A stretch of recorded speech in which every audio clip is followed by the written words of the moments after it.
Start करते हैं इस वाले क्वेश्चन को। क्वेश्चन ये है कि block of mass m, HC Verma का क्वेश्चन नंबर 52 है, chapter number 29 electrostatics, right, volume 2 यानी कि मतलब प्लस 12th का एचसी वर्मा का क्वेश्चन। ठीक है, स्टार्ट करते हैं इसको।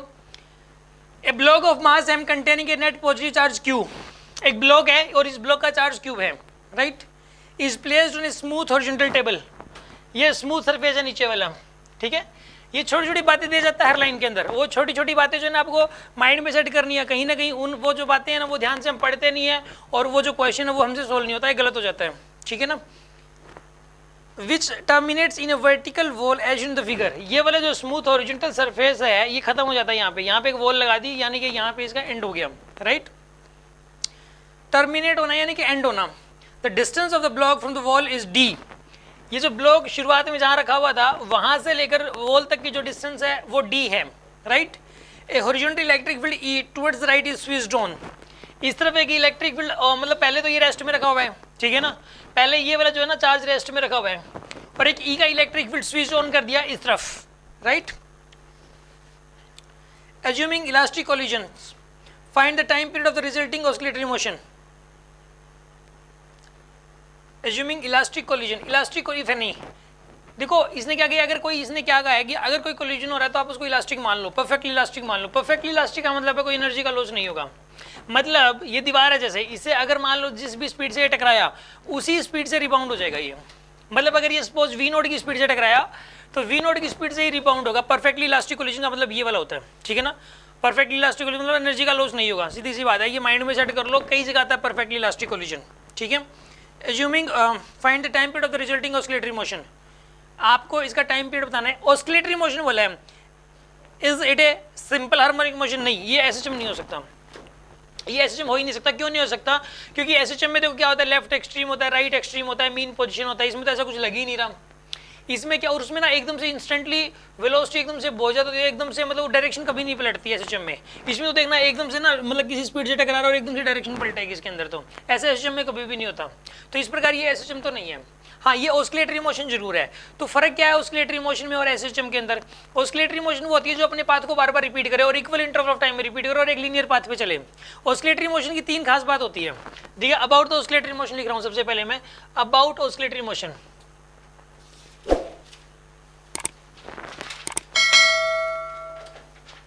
क्या क्या खास बात होती है? सबसे पहली बात क्या होती है कि अपना पाथ रिपीट करें, पाथ रिपीट करें मतलब बार बार। Number 2, equal interval of time में करें, इक्वल इंटरवल ऑफ टाइम में करें। और जो तीसरी बात होती है इसके अंदर, वो तीसरी बात ये होती है कि लीनियर पाथ होना जरूरी है, लीनियर पाथ।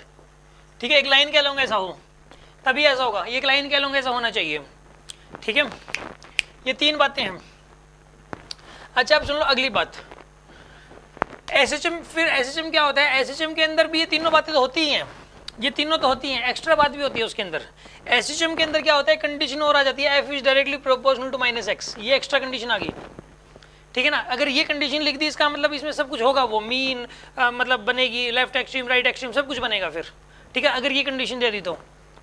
मतलब पता क्या है कि जितनी भी एसएचएम हो रही है ना सबको ऑस्किलेटरी मोशन तो बोल सकते हैं, क्योंकि एसएचएम के अंदर ये तीनों बातें तो होंगी, हर एसएचएम के अंदर ये तीनों बातें तो होंगी, but her oscillatory motion SHM होना जरूरी नहीं है। ऑस्किलेटरी मोशन में ये बात होना जरूरी नहीं है। कहने का मतलब दुनिया में जितनी भी एसएचएम हो रही है वो सारी ऑस्किलेटरी मोशन तो हैं, बट सभी ऑस्किलेटरी मोशन एसएचएम जरूरी नहीं हो जाएंगे। आपको बात समझ में आ गई ये वाली? ये कोई डाउट है किसी को इस बात में? अब देखो, इसने साफ साफ पहले तो इतनी इसने पूछा कि एसएचएम है या नहीं है। देखो, इसने एसएचएम बीच में मिक्स कर रहा है। मैंने अगर आपने सिर्फ डीपीपीज कर रखी हैं तो उसके अंदर तो एसएचएम मिक्स करके नहीं पढ़ाया गया, उसमें तो इलेक्ट्रोस्टैटिक से कॉन्सेप्ट्स क्लियर किए गए हैं। बाय द वे पेपर में ये चीज़ आ गई तो इसलिए एचसीवी करना जरूरी है, ठीक है ना। अब सुन लो, इसके अंदर जो है ना, इसके अंदर अभी देखो आपको टाइम पीरियड निकालना है इस ऑस्किलेटरी मोशन का। तो टाइम पीरियड सिंपल है, इसमें पता क्या होगा, इसकी स्पीड बढ़ते बढ़ते बढ़ते बढ़ते बढ़ते बढ़ते यहाँ पे कुछ वी नोट हो जाएगी इसकी स्पीड, और ये कुछ वी नोट की स्पीड से ब्लॉक टकरा जाएगा। फिर उसके बाद ये वी नोट से ही रिबाउंड करेगा, उसके बाद इसकी स्पीड वापसी वी नोट हो जाएगी, फिर इसकी स्पीड घटेगी, घटते घटते घटते यहीं पर आते आते ठीक इसी जगह पे जीरो हो जाएगी, क्योंकि यहाँ पर जाने की मोशन और आने की मोशन आइडेंटिकल होगी।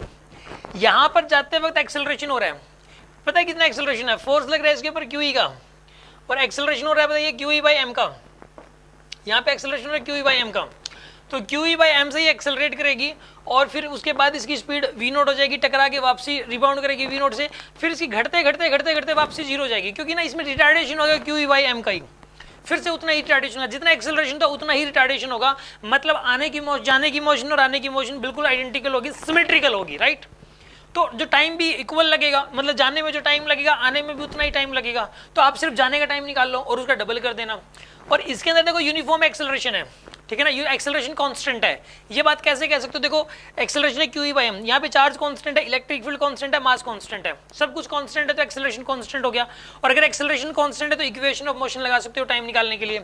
हमें यहाँ से लेके यहाँ तक की डिस्टेंस पता है, और अगर हमें डिस्टेंस पता है तो सेकंड इक्वेशन ऑफ मोशन लगा दो आप, S equal to U T plus half A T square लगा दीजिए आप, S equal to U T plus half A T square, S की वैल्यू डी, यू की वैल्यू 0 प्लस हाफ, एक्सेलरेशन की value कितनी हो जाएगी यहाँ पे क्यू ई बाई एम और divided by T square into T by M into T square हो जाएगा आपके पास। तो यहाँ पर बनेगा ये 2md अपॉन क्यू ई, यहाँ पे 2md अपॉन क्यू ई बनेगा, और is equal to T square, और टी की वैल्यू बताइए कितनी आएगी यहाँ पे, under 2md upon Q E, under 2md upon Q E आएगा यहाँ पे, ठीक है ना।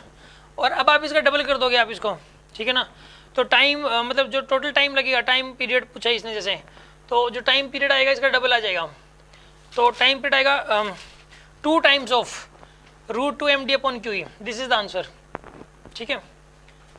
आई थिंक समझ में आ गई होगी बात आपको, ठीक है।